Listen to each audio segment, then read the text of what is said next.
വിഷ്ണുവിൻ്റെ മകളുടെ പേരിലേക്കാണ് ബാക്കിയുള്ള സ്വത്തുവകകളെല്ലാം എഴുതി വെക്കുന്നത്. ആ അത് തന്നെ.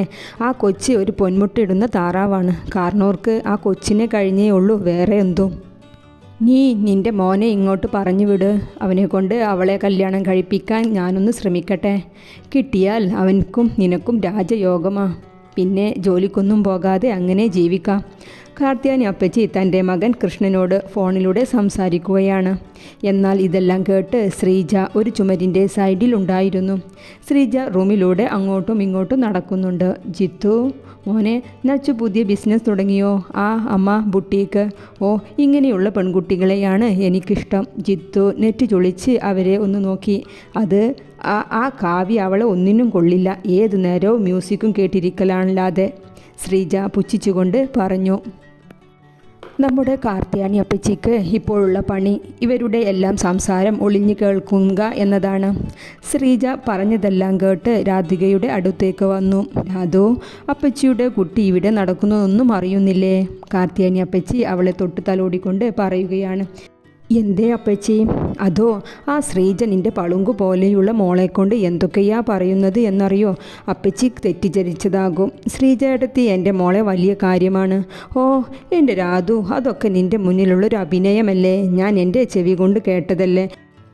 എന്തൊക്കെയാ പറഞ്ഞത് അപ്പച്ചി? എൻ്റെ രാധു, അതൊക്കെ എങ്ങനെയാ ഞാൻ പറയുന്നത്?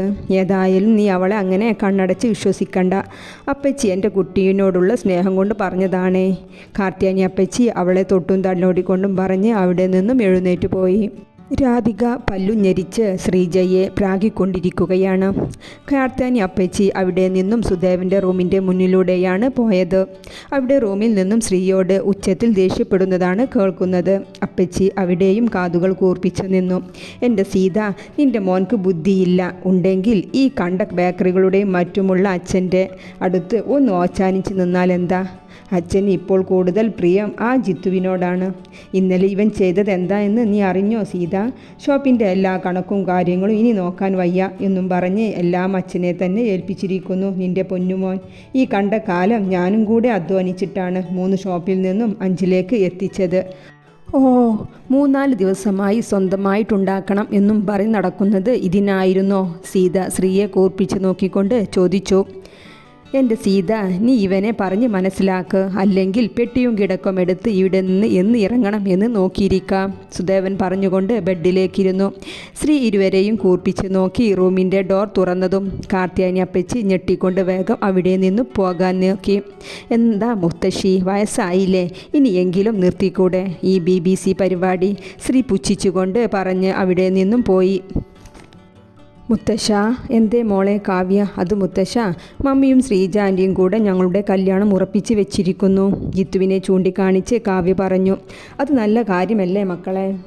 അത് മുത്തശ്ശ, ഞാൻ ഇവിടെ സെറ്റിലാകാൻ തീരുമാനിച്ചതാണ്. ജിത്തു വേഗം പറഞ്ഞു. കാവ്യക്കാണെങ്കിൽ അമേരിക്കയിൽ സെറ്റിലാകുന്നതാണ് താല്പര്യം. അതുകൊണ്ട് മുത്തശ്ശൻ അവൾക്കൊത്തൊരു പയ്യനെ കണ്ടുപിടിച്ച് അവളുടെ കൂടെ പറഞ്ഞയക്കോ? ആ, അങ്ങനെയാണെങ്കിൽ ശ്രീകുട്ടൻ പുറത്തു പോകാൻ കച്ച കെട്ടി നടക്കല്ലേ? അവനെക്കൊണ്ട് നോക്കിയാലോ? കാവ്യയുടെ മുഖം ഒന്ന് പ്രകാശിച്ചു. ഈ സമയം ഞാൻ അമേരിക്കയിൽ ഹെൽത്തി ഡിഷ് ഉണ്ടാക്കിയിട്ടുണ്ട് മാമന് വേണ്ടി. ശ്രീജ ഒരു ബൗൾ സൂപ്പുമായി മുത്തശ്ശൻ്റെ അടുത്തേക്ക് വന്നു. ജിത്തുവും കാവ്യയും വായം തുറന്ന് നോക്കി നിൽക്കുന്നുണ്ട്. എന്തേ ആൻറ്റിക്ക് സുഖമില്ലേ? കാവ്യ വലിയ കാര്യത്തിൽ ചോദിച്ചു. അതെ, ഇവിടെ ഇങ്ങനെ ചടഞ്ഞിരിക്കാതെ ആ പാവം നച്ചു അടുക്കളയിൽ നിന്ന് ഒഴിഞ്ഞ നേരമില്ല. അവളെ ഒരു കൈ സഹായിച്ചൂടെ? ശ്രീജ പുച്ഛ നിറച്ചുകൊണ്ട് കാവ്യയോട് പറഞ്ഞു. മാമ കഴിക്കോട്ടോ, ഞാൻ നച്ചുമോളെ അടുക്കളയിലൊന്ന് സഹായിക്കട്ടെ. ശ്രീജ ധൃതിയിൽ റൂമിൽ നിന്നും പുറത്തേക്ക് നടന്നു. ജിത്തുവും കാവ്യയും ശ്രീജയുടെ പെട്ടെന്നുള്ള ഈ മാറ്റം കണ്ട് അന്തം വിട്ട് പരസ്പരം നോക്കുന്നുണ്ട്. രാധു, ഹരി എവിടെ? ഞാൻ ഇവിടെ ഉണ്ട് മാമ പറഞ്ഞുകൊണ്ട് ഹരിയും മുത്തശ്ശൻ്റെ റൂമിലേക്ക് വന്നു.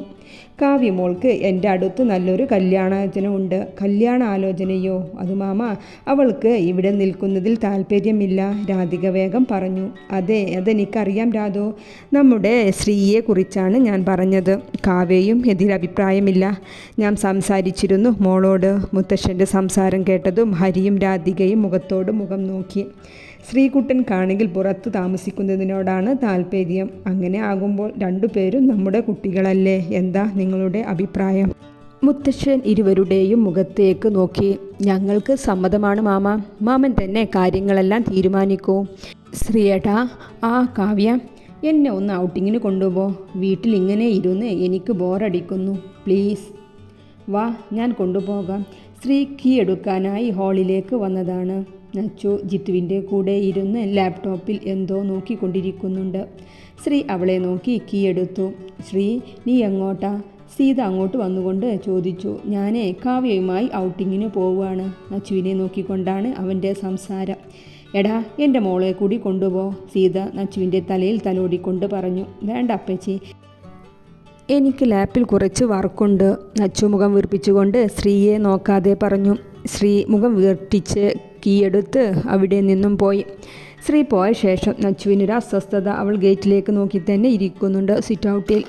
നച്ചുട്ടി, ശ്രീ എവിടെ? അപ്പു ചോദിച്ചുകൊണ്ട് അങ്ങോട്ടേക്ക് വന്നു. ശ്രീയേട്ടൻ ഇപ്പോഴും വന്നില്ല. അപ്പുവേട്ടൻ ഒന്ന് വിളിച്ചു നോക്ക്.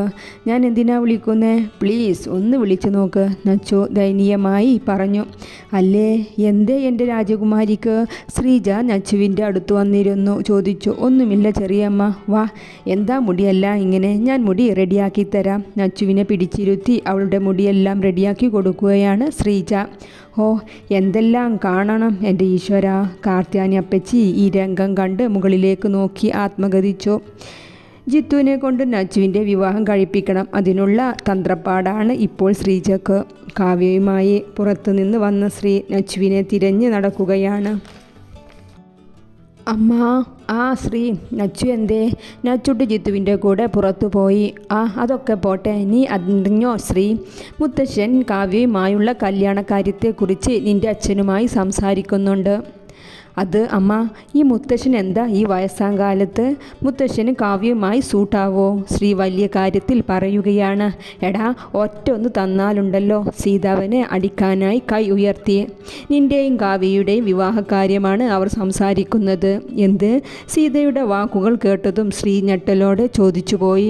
നിൻ്റെ അച്ഛൻ സമ്മതിക്കുകയും ചെയ്തു ശ്രീ. ഓ അമ്മ, എൻ്റെയാണ് വിവാഹം, അല്ലാതെ വക്കീലിൻ്റേതല്ല. ഞാനാണ് സമ്മതം പറയേണ്ടത്, ശ്രീ പുച്ഛിച്ചുകൊണ്ട് പറഞ്ഞു. നച്ചു അടുക്കളയിലേക്ക് പോകുന്നത് കണ്ട ശ്രീ അവളുടെ കൂടെ അങ്ങോട്ടേക്ക് പോയി. അവളുടെ കൈയും പിടിച്ച് ബാക്കിലൂടെ പുറത്തേക്ക് നടന്നു. ഇരുവരും കുളത്തിൻപടിയിൽ ഇരിക്കുകയാണ്. നച്ചു, ശ്രീയേട്ടൻ എന്നെ കൊണ്ടാവാതെ കാവ്യയെ കൊണ്ടുപോയില്ലേ? നച്ചു മുഖം വീർപ്പിച്ചുകൊണ്ട് പറഞ്ഞു. ഞാൻ നിന്നെയും വിളിക്കാനാണ് ഹാളിൽ വന്നത്. അപ്പോഴല്ലേ നീ ആ ജിത്തുവിനുമായി ചർച്ചയിൽ? അമ്മ പറഞ്ഞപ്പോൾ നീ തന്നെ അല്ലേ ഇല്ല എന്ന് പറഞ്ഞത്?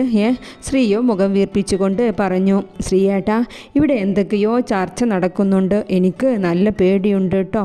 ഏട്ടൻ്റെ കുട്ടി എന്തിനാ അതിന് പേടിക്കുന്നേ? നമ്മൾ തീരുമാനിച്ച പോലെ നടക്കൂ.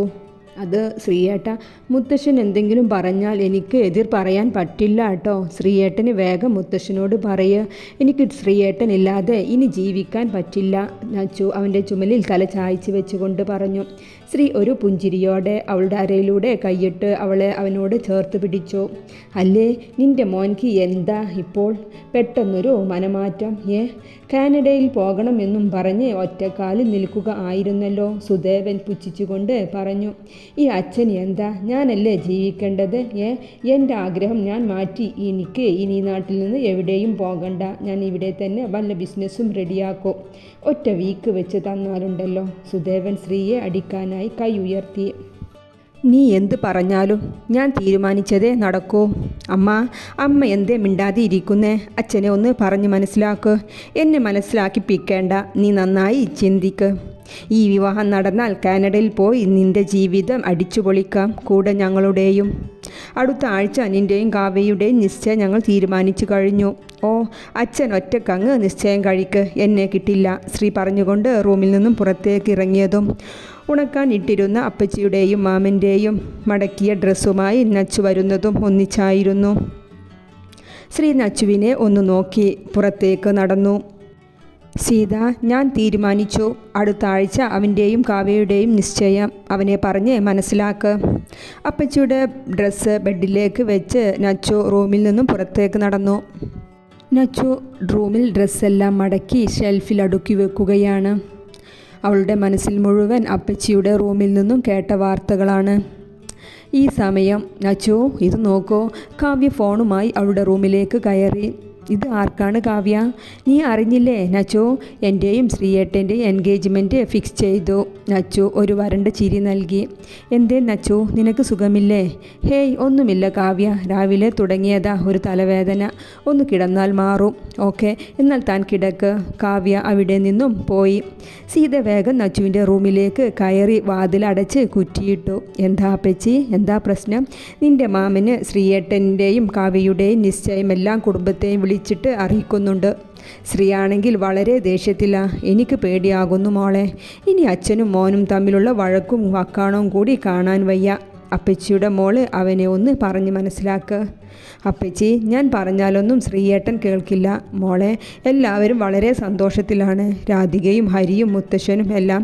കാവ്യ ആണെങ്കിൽ നല്ല കുട്ടിയല്ലേ അപ്പച്ചി. ശ്രീയേട്ടന് വേറെ ആരോടെങ്കിലും ഇഷ്ടമാണെങ്കിലോ? ഞാൻ എന്താ ചെയ്യുക മോളെ? അച്ഛൻ്റെയും മോൻ്റെയും ഇടയിൽ ഇങ്ങനെ ഉരുകി തീരാനാകും എൻ്റെ വിധി. അപ്പച്ചി ടെൻഷനാവില്ലേ, ഞാൻ സംസാരിക്കാം ശ്രീയേട്ടനോട്. എൻ്റെ മോള് അവനെ പറഞ്ഞ് സമ്മതിപ്പിക്കണം.